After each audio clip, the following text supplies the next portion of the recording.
processo da reforma protestante, como ficou conhecida, porque era uma forma de protestar contra a Igreja Católica, que até então era a instituição de maior índice, se não a única. Toda essa relação era um objetivo de arrecadar fundos, como eu falei anteriormente, para a reconstrução da Basílica de São Pedro. E o monge, no caso Lutero, ele se revoltou contra toda essa relação, mas antes que isso acontecesse, ele se martirizava, acreditava-se que ele estava servindo ao demônio, fazendo qualquer indício contra a Igreja Católica, né? Contra os pensamentos, a racionalidade ideológica da Igreja Católica. Ele apresentou cerca de 95 teses que denunciava a vinda de indulgências e criticava todo o clero formado naquela época. A doutrina luterana, ela consistia, né, em documentos intitulados, chamados de Confissão de Augsburgo, em 1530. Nele, Lutero afirmou que a salvação era obtida pela fé. Rejeitou a hierarquia eclesiástica, ou seja, o comando de relações que se tem, né, de liderança da igreja. Estabeleceu que todo crente ele é livre para interpretar a Bíblia, sem necessidade da mediação de um sacerdote da igreja. Aboliu o celibato dos padres e o sacramento, mantendo apenas o batismo e a Eucaristia, e determinou a substituição do latim pelo idioma nacional dos cultos religiosos. Observe a transformação, a reforma que Lutero faz dentro de uma instituição riquíssima. Desde o feudalismo a gente vê que era uma das instituições com maior posse de terras e de bens, e ele, dentro das teses que ele escreveu, 95 teses, já abafado de todas as circunstâncias que a igreja o fabricava, ele, dentro da Confissão de Augsburgo, ele afirma que a fé ela é obtida através da salvação e não do pagamento, como era feito, que não existe uma relação de hierarquia, sim de respeito. Estabeleceu que todo crente pode ter acesso à Bíblia, porque naquela época, como eu citei na aula com vocês, somente quem pertencia ao clero, não é quem frequentava, era quem pertencia, poderia ter acesso à Bíblia, né? E aqui ele vem a quebrar isso. A relação da meditação, né? Que as pessoas tinham acesso a Deus, a palavra de Deus, através de um sacerdote. Eles não poderiam pegar nem na Bíblia, né? Aboliu o celibato, que era aquela relação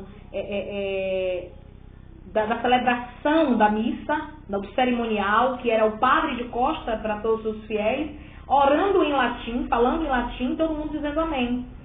E os sacramentos, ele aboliu os outros sacramentos, que a Igreja Católica possui 4, né? A Igreja Católica é o batismo, a crisma, a Eucaristia e o matrimônio. Ele aboliu, de certa forma, e determinou o manter de 2, o batismo e a Eucaristia. O batismo porque reflete, né, no Novo Testamento Jesus quando é batizado pelo seu primo João Batista, e a Eucaristia porque Jesus pede para fazer em memória de mim na noite o que antecedia a sua morte, a sua paixão e morte. Então, e além do mais, ele retira os cultos religiosos falados em latim, porque até então a igreja, todos os padres falavam em latim, ninguém entendia nada. Então ele direcionou que todos os cultos deveriam ser originados na linguagem e a cultura regional, a cultura do nacional de cada um que o possuísse. A doutrina luterana, ela teve um duplo alcance. De um lado, interessou a nobreza, que viu a oportunidade de se libertar da autoridade de Roma e confiscar terras e bens da igreja. E por outro lado, agradou os camponeses, que viram na divisão da igreja a oportunidade de se livrar de tributos devido ao clero. Há 2 vertentes em relação a isso, né? A gente vê que a doutrina luterana, ela vem a agregar tanto para a nobreza, que a nobreza queria se livrar de pagamentos que faziam o clero, que sustentava, e queria confiscar terras de Roma pertencentes à Igreja Católica. Lembra que eu citei que a Igreja Católica era a maior instituição riquíssima em terras. Então a nobreza queria confiscar, tomar posse. E os camponeses viram a partir daí a oportunidade de se livrar dos altos impostos que a igreja os obrigavam, os tributos, né? Por que protestante? É interessante a gente pensar por que essa expressão. Eu falei com vocês ontem, mas eu volto a citar novamente, porque às vezes esse nome, né, no campo da filosofia, no campo do entendimento, alguns evangélicos não gostam do termo, né? E quando, na verdade, o termo ele não degenera, ele não politiza, ele não induz que você seja menos ou mais. Ele, na verdade, é uma relação de protestar. A palavra protestante vem de protestar. Eu protesto contra algo que eu não aceito e que eu acredito que não é o correto. Eu protesto contra a liturgia de um livro. Eu protesto contra um autor que disse algo. Isso é protestar, né? Mas a palavra em si, ela tem um pesar, porque naquela época, ir de encontro à Igreja Católica era errado. A gente vê nessa imagem que eu coloquei para vocês aí, a relação de Lutero, quando ele vai de encontro à igreja, né, o pensamento, a ideologia da igreja, ele é tido como estava servindo ao demônio, né, ele estava sendo perseguido por demônio. Em 1529, o imperador católico Carlos V, que governava a região que hoje faz parte da Alemanha, convocou uma reunião com os nobres locais para reafirmar que Lutero não cumpria as leis da Igreja Católica. A partir daí, Lutero foi excomungado e foi expulso do império. No entanto, um grupo de nobres que o apoiava protestou contra a ação de Carlos V. Mais tarde, os seguidores de Lutero passaram a ser chamados de protestantes. Observe de onde vem a palavra protestante. Ela vem em relação a um imperador que era católico, ou seja, servia a Igreja Católica. Lutero foi excomungado, ou seja, foi retirado da presença da Igreja Católica, não é da presença de Deus, como muitos acreditavam naquela época, porque ser excomungado até hoje nos dá uma relação de falta da presença de Deus, deixa de ser filho de Deus, certo? Mas não tem nada a ver.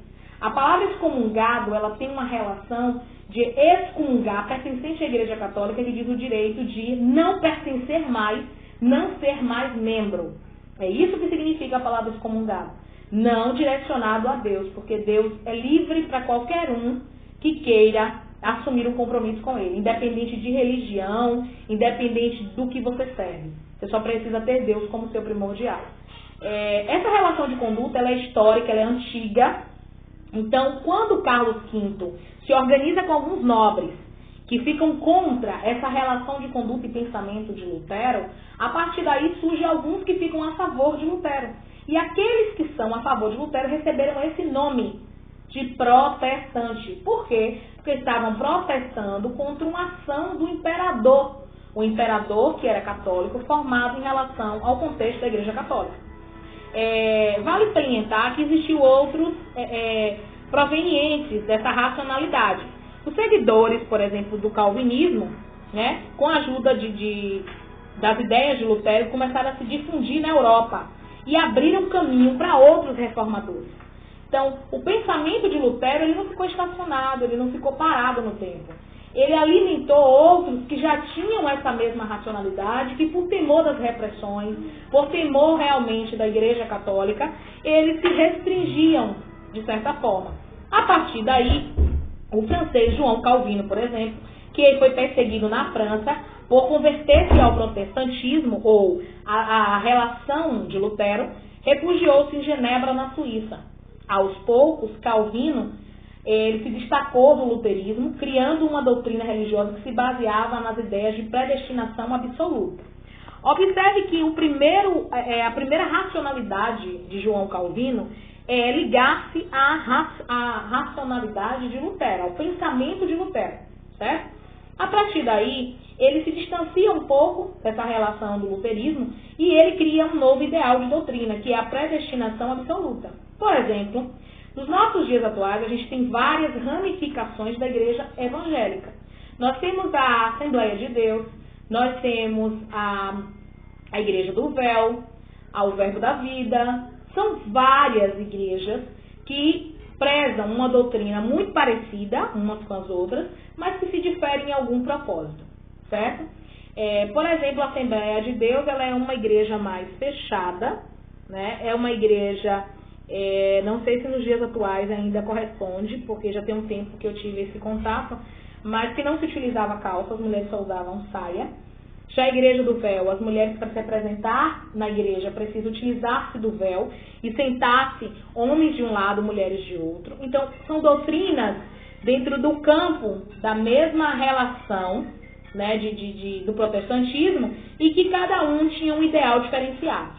Segundo Calvino, Deus já havia escolhido desde o princípio os indivíduos abençoados com a vida eterna e os condenados com a perdição. Diferente do que Lutero pensa, que o ser humano ele é projeto da sua própria salvação, Calvino acreditava que as pessoas já nasciam predestinadas a ser condenadas ou não, a ter a salvação ou não, independente de suas ações. Nisso aqui ele se difere totalmente da doutrina do protestantismo. O ser humano, em sua condição de pecador, era indigno a alterar a decisão de Deus ou de reconhecê-la. Para não viver aflito na incerteza, o indivíduo deveria preservar a sua fé na terra e ser obediente. Os bens materiais e riquezas deveriam ser vistos como bondade concedida a Deus aos seres humanos. Após a morte de Calvino, os seus seguidores fizeram interpretações da doutrina de predestinação. A riqueza e a prosperidade passaram a ser vistas como sinais de graça divina e não apenas como generosidade de Deus. Isso explica porque o calvinismo obtém grande apoio da burguesia e estilo de seus adeptos a esforçar-se a progredir economicamente. Então, o calvinismo ele tem uma relação de que a riqueza e os bens materiais eles eram tipo uma bondade de Deus para com o ser humano. Quando Calvino morre, os seus seguidores passam a interpretar de uma forma diferente que a riqueza e a prosperidade é uma graça divina, é uma doação divina, né? Proveniente daqueles que realmente merecem. A igreja anglicana ela é uma outra relação também. A Inglaterra cria uma ruptura religiosa que foi conduzida por Henrique VIII e teve caráter político. O principal motivo da reforma anglicana foi um movimento conhecido como o fato de a Inglaterra já não ter um governo forte e centralizado. A partir daí, a Igreja Católica se tornou sua grande rival para os seus interesses. Outra queixa frequente dos ingleses era a obrigação do pagamento do dízimo, que eles não queriam. O pretexto para o rompimento com a igreja veio na questão pessoal. Henrique VIII era casado com Catarina Aragão, de origem espanhola, que não havia dado um herdeiro para sucedê-lo. Insatisfeito, o rei solicitou a anulação do casamento para o Papa Clemente VII, para que pudesse casar com a cortesã Ana Bolena. O pedido foi negado. Mesmo assim, Henrique VIII separou-se de Catarina e casou-se com Ana Bolena. Diante disso, ele foi excomungado pelo Papa.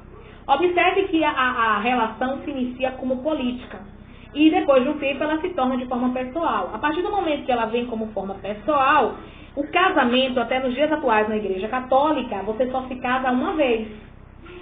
Feito o matrimônio, ele é insolúvel. Ele não pode ser retirado mais nunca. A pessoa tem que viver casada com aquela outra pessoa mediante a visão de Deus. O que em partes eu discordo, porque em toda uma relação de conduta histórica que nós temos, Deus ele está a favor dos nossos pensamentos e decorrências, né? Então, se um casamento, só na Igreja Católica, a única forma de um casamento ser retirado é se houver o adultério, certo? Fora isso, a pessoa está casada pro resto da vida, mesmo assinando um papel no fórum, fazendo a quebra, porque para eles o matrimônio é uma única vez. Essa questão também, em resposta, Henrique VIII decretou o ato de supremacia, pelo que se tornou chefe da Igreja da Inglaterra, com o apoio do parlamento e os principais pontos da doutrina calvinista e anglicana. Eu vou citar para vocês aqui os principais características dessas duas vertentes que sobrevieram do luterismo.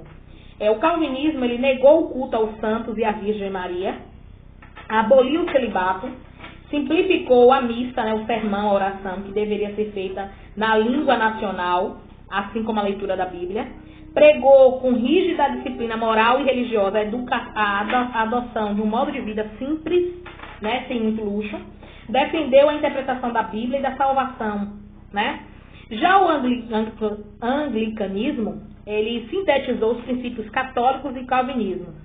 O rei tornou-se a autoridade máxima da igreja. Então, o Papa perde o seu lugar, manteve a hierarquia eclesiástica, ou seja, o clero se mantinha da mesma forma. somente o Papa que perdia o poder.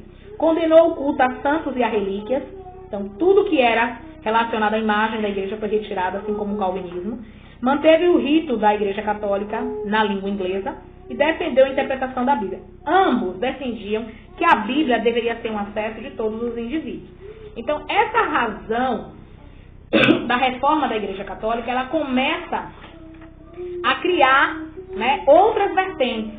O luterismo, né, o protestantismo, ele vem acarretar outros pensamentos, outras linhas de pensamento, outras ramificações, mas todas elas contra alguma realidade da Igreja Católica. Né? A gente vai ver o luterismo, o calvinismo, o anglicanismo, que são uma realidade de condições bem diferenciadas. Por exemplo, calvinismo e anglicanismo, eles têm em comum a relação de que todo indivíduo deve ter acesso à Bíblia, né? Não se tem mais imagens dentro da igreja, nem de santo, nem da Virgem Maria.